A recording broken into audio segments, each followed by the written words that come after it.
నమస్కారం అండి. ఇవాళ కౌంటింగ్ ఏజెంట్స్‌కి మనము ఆ రోజు జరగబోయే దాని గురించి చెప్తున్నాను. సో, ఫస్ట్ మీరు కౌంటింగ్ ఏజెంట్‌గా ఉదయం 6 గంటలకల్లా కౌంటింగ్ రూమ్స్‌కి, హాల్‌కి వెళ్ళిపోవాలండి. మీతో వెళ్తున్నప్పుడు మీరు తీసుకువెళ్ళాల్సినయి ముఖ్యంగా ఇది 18 డిక్లరేషన్ ఫామ్. ఇక్కడ మీరు ఆ రిటర్నింగ్ ఆఫీసర్ దగ్గర సంతకం చేయాల్సి ఉంటుంది. సో, ఈ ఫామ్ తీసుకువెళ్ళండి. తర్వాత మీకు ఐడీ ఇస్తారు, ఐడీ బ్యాడ్జ్ అదొకటి. తర్వాత Aadhaar or any photo ID, అలాగే ఒక బుక్లెట్ను పెన్ మీరు నోట్ చేసుకోవడానికి. మీ దగ్గర 17C ఫామ్స్ ఉంటే కనుక పోలింగ్ బూత్వి అవి ఇవన్నీ తీసుకోండి. ముందే భోంచేయండి, ట్యాబ్లెట్స్ తీసుకొని లోపలికి వెళ్ళండి. సెల్ ఫోన్స్ తీసుకువెళ్ళొద్దు. ఒకసారి కౌంటింగ్ ఏజెంట్స్ మీరు లోపలికి వెళ్ళాక బయటికి రావడానికి ఉండదు. సో అలాగే మీ బ్యాడ్జ్ మీద ఉన్న నెంబరు, అంటే మీకు ఏ టేబుల్ నెంబర్ అనేది ముందే తెలుస్తుంది, ఏ టేబుల్ నెంబర్ వద్ద కూర్చుంటారో. సో మీరు ఆ టేబుల్ దగ్గరే కూర్చోవాలి, ఇంకెక్కడికి తిరగడానికి ఉండదు. సో ఇప్పుడు లోపలికి వెళ్ళాక కౌంటింగ్ హాల్ సెటప్ గురించి చెప్దాము. సో మీరు లోపలికి సైన్ చేసి వెళ్ళాక ఇలా హాల్లోకి వెళ్ళాక ఇదంతా రెడ్ కలర్లో ఉన్నది ఫెన్స్ ఉంటుందండి. అంటే దీని లోపల ఓన్లీ ఎలక్షన్ కమిషన్ అపాయింట్ చేసిన వ్యక్తులు మాత్రమే ఉంటారు. మీరు కౌంటింగ్ ఏజెంట్గా కూర్చునేది ఈ ఫెన్స్ బయట. ఇక్కడ చైర్స్ ఉంటాయి మీకు. మీ టేబుల్ నెంబర్ ఏదో చూసుకోండి, ఇలా 1 2 3 దాని ఎదురుగా వెళ్ళి అక్కడ కూర్చోవాలి. సో ఫస్ట్ రోలో జాతీయ పార్టీలకు సంబంధించిన వాళ్ళు కూర్చోవచ్చు, సెకండ్ రోలో స్టేట్. సో ఇక్కడ కూర్చుని మీరు నోట్ చేసుకుంటారు ప్రక్రియ అయ్యే వరకు. సో నెక్స్ట్ వచ్చేసి ఇక్కడ 14 టేబుల్స్ ఉంటాయి. సో ఇది ఎమ్మెల్యే సెటప్ ఒకటి ఉంటుంది, ఎంపీకి ఒక కౌంటింగ్ హాల్ ఉంటుంది. సో 2 కౌంటింగ్ హాల్స్ ఉంటాయి. సో ఎక్కడైనా సరే 14 టేబుల్స్ ఉంటాయి. ఈ 14 టేబుల్స్లో ఒక్కొక్క టేబుల్ వద్ద మీకు ఒక కౌంటింగ్ సూపర్వైజరు, కౌంటింగ్ ఆఫీసరు, ఒక అబ్జర్వరు ఉంటారనమాట. అలాగే ఒక రిటర్నింగ్ ఆఫీసర్ ఉంటారు, ఒక అసిస్టెంట్ రిటర్నింగ్ ఆఫీసరు, మన ఏజెంట్, ఇంకొక ఏజెంట్. ఇక్కడ ఈ అసిస్టెంట్ రిటర్నింగ్ ఆఫీసర్ దగ్గర కూడా ఎమ్మెల్యేను, ఎంపీ ఏజెంట్స్ ఉంటారు. అలాగే మీకు పోస్టల్ బ్యాలెట్స్ అది జరుగుతుంటే అదే పోస్టల్ బ్యాలెట్ టేబుల్ దగ్గర కూడా మన ఏజెంట్, ఎమ్మెల్యే కానీ ఎంపీ ఏజెంట్ కానీ ఉంటారు. సో ఇది సెటప్. ఇప్పుడు కౌంటింగ్ ప్రక్రియ గురించి అండి.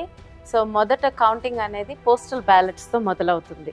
మీకు 7 నియోజకవర్గాలు ఉన్నాయనుకోండి, ఒక పార్లమెంట్ పరిధిలో 7 కౌంటింగ్ హాల్స్ ఉంటాయి. అలాగే ఎమ్మెల్యేవన్నీ విడిగా జరుగుతాయి, ఒక హాల్లో జరుగుతుంది. ఎంపీ కౌంటింగ్ విడిగా జరుగుతుంది. సో పోస్టల్ బ్యాలెట్స్ ఒక ఎమ్మెల్యేకి అదే హాల్లో పక్కన కొన్ని టేబుల్స్ వేస్తారు, అంటే ఒక 4-5 టేబుల్స్ వేసి పోస్టల్ బ్యాలెట్ కౌంటింగ్ జరుగుతుంది. పోస్టల్ బ్యాలెట్స్ ఆర్ఓ ఆఫీసర్ ఆధ్వర్యంలో జరుగుతుంది.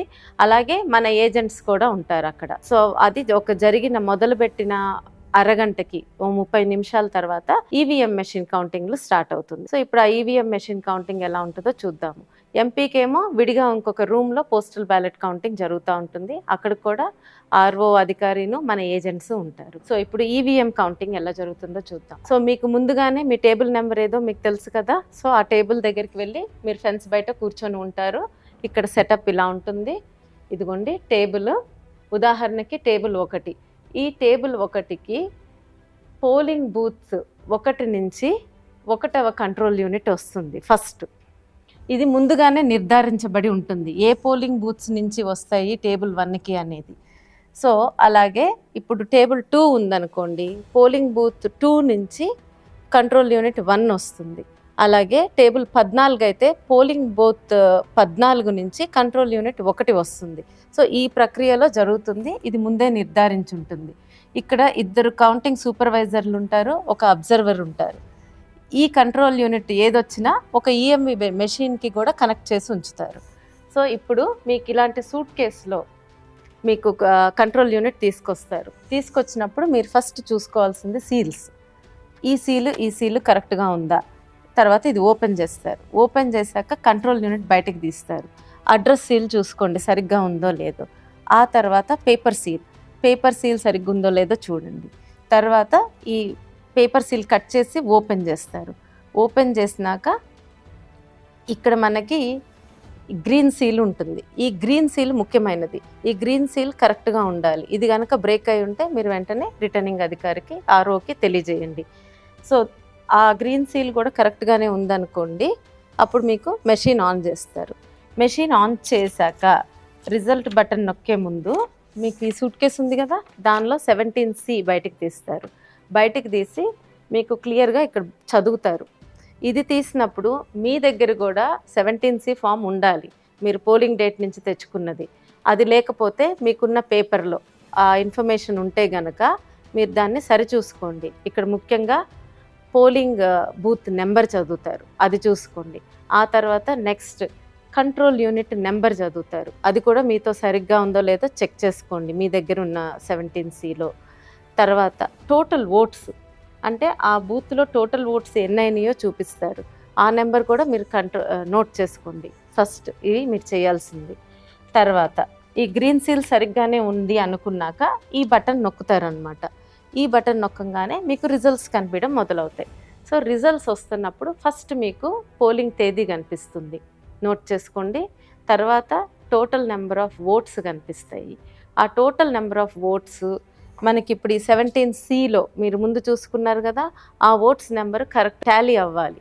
ఒకవేళ అది టాలీ అవ్వలేదనుకోండి, వెంటనే ఆర్ఓ ఆఫీసర్కి తెలియజేయండి. అప్పుడు టాలీ అవ్వకపోతే ఆయన వచ్చి ఆ మెషిన్ని మళ్ళీ పక్కకు తీసుకువెళ్తారనమాట. తీసుకువెళ్ళి మీరు ఆ రౌండ్ ఖాళీగా ఉంటారు. తర్వాత ఈ రిజల్ట్స్ స్టార్ట్ అవుతాయి, కనిపించడం స్టార్ట్ అవుతుంది మీకు. ఆ క్యాండిడేట్ 1, 2, 3 నోటా వరకు రిజల్ట్స్ డిస్ప్లే అవుతాయి. మీరు ప్రతిదీ మీ క్యాండిడేట్ది ముఖ్యంగా చూసుకొని అన్నీ నోట్ చేసుకోండి, నోటాతో సహా నోట్ చేసుకోండి. ఇవన్నీ ఏం ప్రాబ్లం లేకుండా జరిగిపోతే మీరు నోట్ చేసుకుంటున్నట్టే ఈ కౌంటింగ్ సూపర్వైజర్ కూడా 17C పార్ట్ 2 ఫిల్ చేస్తూ ఉంటారు, మీతో పాటు అన్ని రిజల్ట్స్ నోట్ చేస్తారు. మీకు ఒకవేళ రిజల్ట్స్ మళ్ళీ చూడాలనుకుంటే రిటర్నింగ్ అధికారిని అడిగితే ఆర్ఓని మీకు మళ్ళీ రిజల్ట్ బటన్ నొక్కితే మళ్ళీ అన్నీ కనిపిస్తాయి. ఒకవేళ ఇదంతా సవ్యంగా అయిపోయింది, అందరూ అగ్రీ అయ్యారనుకోండి, ఒప్పుకుంటే మీకు కౌంటింగ్ సూపర్వైజర్ 17C పార్ట్ 2 సంతకం పెట్టమని అడుగుతారనమాట. సో దానిలో మీకు ఆ కంట్రోల్ యూనిట్ నెంబర్ కూడా రాసి, అవును ఇది ఇదే కంట్రోల్ యూనిట్లో జరిగింది కౌంటింగ్ అని చెప్పి మీరు సంతకం పెడతారు. అందరూ సమ్మతమే అయితే ఆ పేపర్ తీసుకెళ్ళి కౌంటింగ్ సూపర్వైజర్ ఆర్ఓకి అందజేస్తారు. ఆయన అది కూడా సరి చూసుకొని కరెక్ట్గా ఉంటే మైక్లో అనౌన్స్ చేస్తారు. బోర్డు మీద కూడా ఈ రిజల్ట్స్ అన్నీ డిస్ప్లే చేస్తారు. ఇదంతా జరిగితే ఒక రౌండ్ ప్రక్రియ కంప్లీట్ అయినట్టు. సామాన్యంగా ఈ రిజల్ట్స్ అనేది 2-3 నిమిషాల్లో అయిపోతుంది, కానీ ఈ చెకింగ్ అంతా అవ్వడానికి మినిమం అరగంట పడుతుంది. సో దాంతో ఒక రౌండ్ అయినట్టు. ఆ రౌండ్ అయిపోయాక నెక్స్ట్ ఈ అనౌన్స్ చేసిన పేపర్ ఈ 17C పార్ట్ 2ని ఇంకొక ఆఫీసర్కి ఇస్తారు. అది ఫామ్ 20లో ఇదన్నీ భద్రపరుస్తారు. ఫామ్ 20ని బట్టే మనకి తర్వాత క్యాండిడేట్స్కి అందించేది, దాన్ని బట్టే మన డిక్లేర్ చేసేది రిజల్ట్ని. సో ఇప్పుడు ఇదంతా అయిపోయాక మళ్ళీ మీ టేబుల్కి పోలింగ్ బూత్ 1 నుంచి సెకండ్ కంట్రోల్ యూనిట్ వస్తుందన్నమాట. సో అట్లా రెండో రౌండు ఆ నియోజకవర్గంలో ఉన్న పోలింగ్ బూత్స్ అన్ని కంట్రోల్ యూనిట్స్ అయిపోయే వరకు ఈ ప్రక్రియ కొనసాగుతుంది, అన్ని రౌండ్స్ అవుతాయి. మొత్తం నియోజకవర్గంలో అన్నీ అయిపోయినాయి అనుకోండి, మీకు లాస్ట్లో ఒక వీవీప్యాట్ మెషిన్ ఒక 5ని లాటరీ సిస్టంలో తీస్తారు. తీసి ఇక్కడే మీకు పక్కన ఇంకొక గదిలో మీ అందరికి కనిపిస్తుంది, అక్కడే వాటిని కౌంట్ చేస్తారు.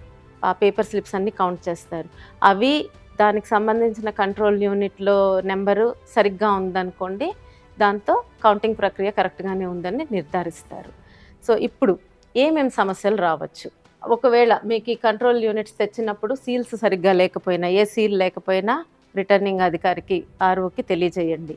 సో ఈ గ్రీన్ సీల్ వరకు బాగానే ఉంటే మీకు యాక్చువల్లీ ముందు కంటిన్యూ చేస్తారు.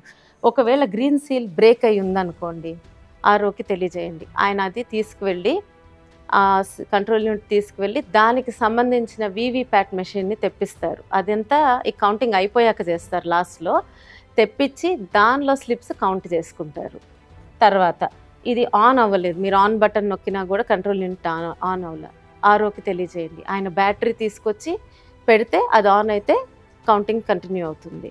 లేదు అది వేసినా కూడా ఆన్ అవ్వలేదు అనుకోండి, కంట్రోల్ యూనిట్ని పక్కకు తీసుకెళ్ళి పెడతారు. సేమ్ మళ్ళీ వీవీప్యాట్ మెషిన్తో స్లిప్స్ కౌంట్ చేస్తారు.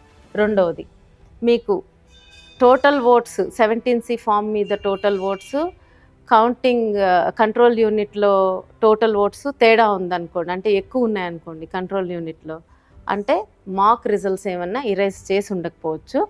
ఆ యూనిట్ని కూడా తీసుకువెళ్ళి రిటర్నింగ్ అధికారి ఆర్ఓ టేబుల్ మీద పెడతారు. దానికి సంబంధించిన వీవీప్యాట్ మెషిన్ని కూడా తెచ్చి దానిలో ఉన్న బ్లాక్ ఎన్వలప్లో పాతవి ఉంటాయి మాక్ రిజల్ట్స్, అవి కౌంట్ చేసి దాని వరకు సబ్ట్రాక్ట్ చేస్తారనమాట. అప్పుడు రిజల్ట్ అనౌన్స్ చేస్తారు. ఇవన్నీ మీకు ఆర్ఓ టేబుల్ దగ్గర ఉన్న మన ఏజెంట్ చూసుకుంటారు. ఏం ఇష్యూ వస్తున్నా కూడా ఆయన దీని గురించి లెటర్ రాయడము, రిపోర్ట్ చేయడం అన్నీ ఆయన చూసుకుంటూ ఉంటారు. మీరల్లా ఇక్కడ ఉన్నవి చూసుకుంటే సరిపోతుంది ఏజెంట్గా. ఈ టేబుల్ మీద జరిగేది తేడా ఉంటే ఆర్ఓ ఆఫీసర్కి తెలియజేయటం. సో ఇవి అండి వచ్చే ఇష్యూస్. ఏమన్నా మీరు దయచేసి కౌంటింగ్ ప్రక్రియ మొత్తం కంప్లీట్ అయ్యే వరకు హాల్లోనే ఉండండి.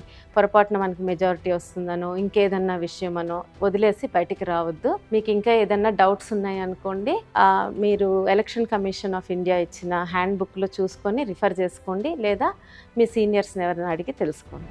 Thank you.